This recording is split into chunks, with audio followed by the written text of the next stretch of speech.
expectations. Here's some more with, well, these guys. Tradin paint. Our expectations are always the highest, I'll have you know. Welcome back to the Fun of a Friday. Final hour of our get-together coming up at 3 Eastern, less than an hour from right now. Jim Noble sits in for Moody, Angie Skinner alongside through the Speedway will unfold for you right here. Always a pleasure to go to the hotline and bring on our friend Bobby Labonte, who drives the JCC Dougherty 47 car, currently at Toyota. Welcome back to the show. How are you? Doing great. How are you doing? We are doing fine. How was the first practice at Loudon today? We're right at average, right in the middle. So, not too bad. Track seems to be in pretty good shape. A little bit short to the first lap, but, all in all, it's kind of overcast, and the track didn't change much from the first few in the practice.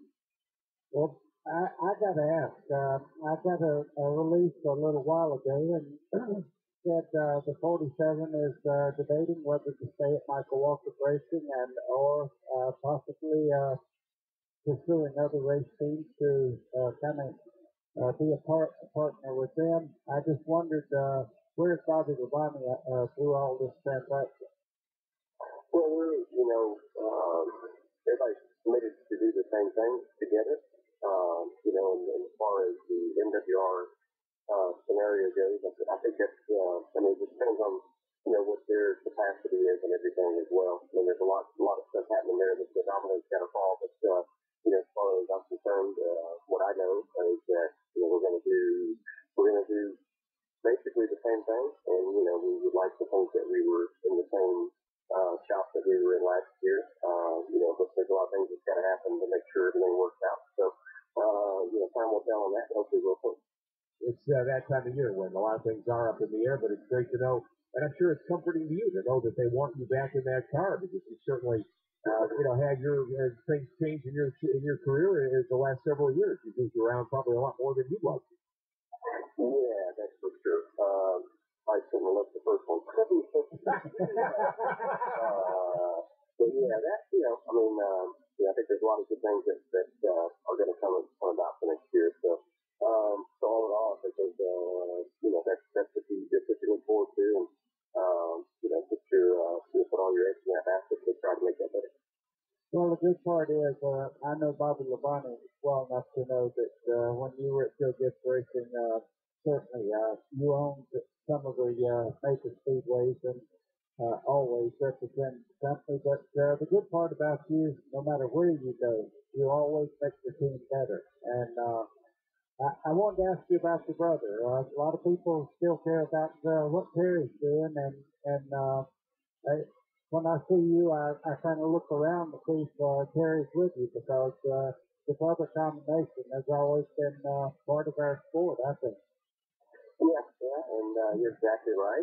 And I know that I can just tell you that yesterday I did see him for a while, which I don't see him every week, but he's doing good. I think he's supposed to run Talladega, I think, and maybe Frankie shot his car, so next time I'll see him at a track.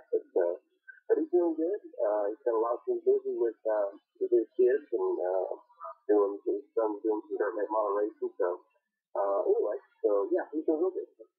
As we look ahead, Bobby Labonte with us on the hotline. Look ahead to January. Something really cool that's coming back to our sport. And I would say you were around, I think, when we used to go to the Joel Coliseum up in Winston-Salem for the annual winter preview. All the drivers, all the teams represented. That's going to happen again at the NASCAR Hall of Fame, right around the Hall of Fame induction time in January. And you got to be excited about that. Yeah, I think that's something that NASCAR actually came to me a few weeks ago, and I couldn't be there for the announcement for at the Hall of Fame. But they asked me, they said, "Now, how did that work before?" And we want to kind of make it like that, like the old preview in Winston-Salem. So, I do think that the NASCAR acceleration, I think they've wandered around a bit trying to figure out how to make some excitement for the beginning of the year. And I think this is kind of the where we need to get back to some of the grassroots stuff like it used to be, and where the fans want to come out and with the Hall of Fame induction. And the weekend there that all the drivers can show up, and they probably should or will have, things like they had musical guests, they had auction items, they had all kinds of entertainment for the fans so they can be a part of it. And I think that's their goal is try to get back to where it used to be like that. And, in that area, I mean, I know Daytona was, they tried to do the fan thing in Daytona, and they still might do some of that, but obviously in our area, in the Charlotte area, a lot of fans want to come out and see the drivers and, able to fit on things or see different things, and maybe they've never been to the Hall of Fame yet, so it's a good time for them to come. I was going to ask you about Brad Daugherty. It seems to me that for somebody that has a lifelong has been a basketball player, but a race fan too. Is he as much fun to be around as he seems to be? I mean, this guy, just you can hear it in his voice, being a Richard Petty fan and wearing his number 43. Having him as the car owner, does he come in the shop and put up with you guys, or is he one of those guys that's kind of in the background? A little bit of both, and they're in the background, but obviously we see him on the race weekend a lot, when ESPN does their broadcast, and he's with them more so than maybe the first year, but he still comes around quite a bit when he can. I mean, your schedule's pretty busy as well. I guess we all know that everybody's busy, but yeah, I mean, when, you know that when Brad comes around, he's obviously a very passionate person about the sport, stock car racing, and also he's very competitive. So it's always good to have somebody like that around, and to give you those, sometimes you get in a mode if you're maybe got blinders on or whatever, but sometimes from a person that's been down the road as far as competition goes and been successful and seeing a lot of it from a different view sometimes helps out as well. Body to body with us on the hotline, getting ready to go racing Sunday at the Sylvania 300 at New Hampshire Motor Speedway. Bobby, a past champion in this sport not that many years ago. Is it tough to race at this time of year? You want to be in the chase, you're not there, or are you just thinking, hey, we're going to get some good runs under our belt before the end of the season, try to spoil the weekend of some of these contenders? Well, exactly. We had a good qualifying run last weekend. We had some fuel issue problems midway through the race. This weekend we're looking for a good run. We finished seventh here in the spring, or the first race in the summer. And that's what your goal is. I mean, obviously, it's a battle week in and week out, and you approach it as it's definitely war out there. Even though if you're not in the chase, you're not really. I mean, that doesn't matter to us. We want to do the best we can this weekend. What's the best thing we can get? Well, first. Okay, well, what if we don't get first? Well, we better get second. And so on down the line. But we work so hard, as everybody does, to try to do that. There's nobody out there that's in the top 35 that doesn't do that. I mean, everybody's working real hard to finish better every weekend. Bobby, we were listening to some of the comments from Dale Earnhardt Jr., and he says one of the things that really, really tough to overcome is your qualifying efforts. And with these new cars, is that a deciding factor for pretty much if you qualify way back? It's so hard to pass with these cars. It puts you in a hole. Oh, it is. I mean, it really is. So, I mean, we were looking at lap times a while ago from race trim, and you can count 25 cars that run basically the same speed, and it's definitely when you run the same speed, it's a little hard to pass, So there's like 5 that run really good, and 25 that run the same, and then the rest of them, you know what I mean? It's so if you get a little far, if you get behind, or if you get something you get behind on track position, it's just hard to make it up. So qualifying is really, really important, and track position is the key. And the last time here we saw that, and we see it every weekend we go to, but it just never seems like it.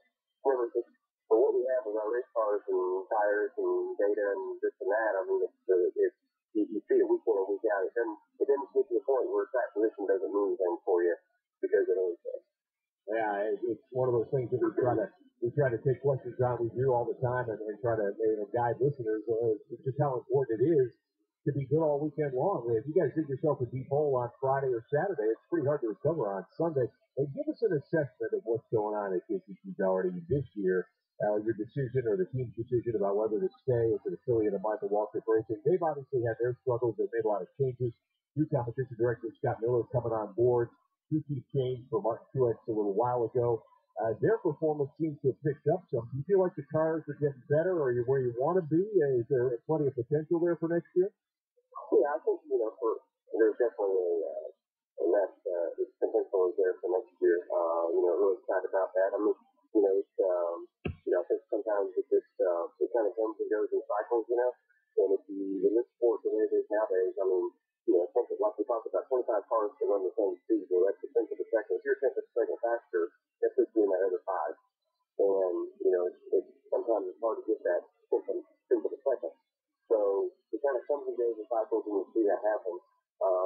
But, I definitely think that, they're working on a lot of things that, are going to make them better for next year. So, that's kind of where we're at with them as well. And, like I said, hopefully we can be a part of that equation when we can announce the equation. My last question for you is, we were talking, and some people don't like fuel mileage races, and one of the callers said, we'd like to see the tires wear out way before fuel mileage would become an important factor. And I personally have never thought that fuel mileage was anything different from going out and doing a perfect race and figuring how to win a race over your competition. But the idea of having tires that would actually wear through to the point where you had to stop before you could use 3/4 of a tank of fuel. What do you think of that? Yeah, I do think that tire management, not just the amount of tires, but the tire management from the first to the last lap before you get tires is is a better case scenario for racing purpose for people watching on TV or here. I think that's not a bad thing. I mean, and remember 2 years ago, guys would run, somebody with gas only, you get faster on old tires than new tires, so there's definitely that. Goodyear does a great job. I look at it as Goodyear has sometimes too good a tire. It's a lot of times it's too good. It's not like it gives up. And so, I category, I don't trust the tires for being bad. I trust them for being too good in a way. So, but fuel mileage racing is still something you can do at some places, and it might still work out for you, no doubt. But still, it would be a lot more fun for me personally that you have a tire that gives up in 10, 20, 30, 40 laps, so that you have to come to tires, and if the guy stays out, if he gets two, you should be better. It's hard to sometimes when you are deciding to try to come down pit road where 4 tires is better, but sometimes 2 tires is better, and oh, by the way, a lot of times no tires is better. So that makes it more difficult. But that's where our point is with these cars. I mean, they're just the way they're I don't know, designed or whatever. It's just harder to the box is so 9%, hard to pass. You know what I mean? So anyway, it just kind of makes it that way, and that's just kind of the position you're in. So then it makes you want to play the fuel mileage game a lot more. You got to think about that, which is everything what you said about strategy throughout the weekend or throughout the race that you got to do. Let me rephrase that. What if I told you at 60 laps, the right front will blow out unless you come in? Yeah, I mean, that'd be great. You know what I mean? Because you got to know how to manage it. You have to manage it yourself. You know what I mean? And I mean, the crew will race next to you. They'll work with you and make it better. But, you know that if you push it, where you're going to be at. So you manage it yourself. You balance the car to be better, at that point in time. So, yeah, I mean, I'll take that one in the next. Yeah, it would be an interesting change in the way strategy has to play out now. No question about that. Well, Bobby, thanks for making time for us today. I know you qualify a little bit later, less than an hour from now. Hope you get a good starting spot and a great run on Sunday. Well, we're looking forward to our first team Toyota family this weekend. We had a good run there last time, so hopefully we can have a good day Sunday.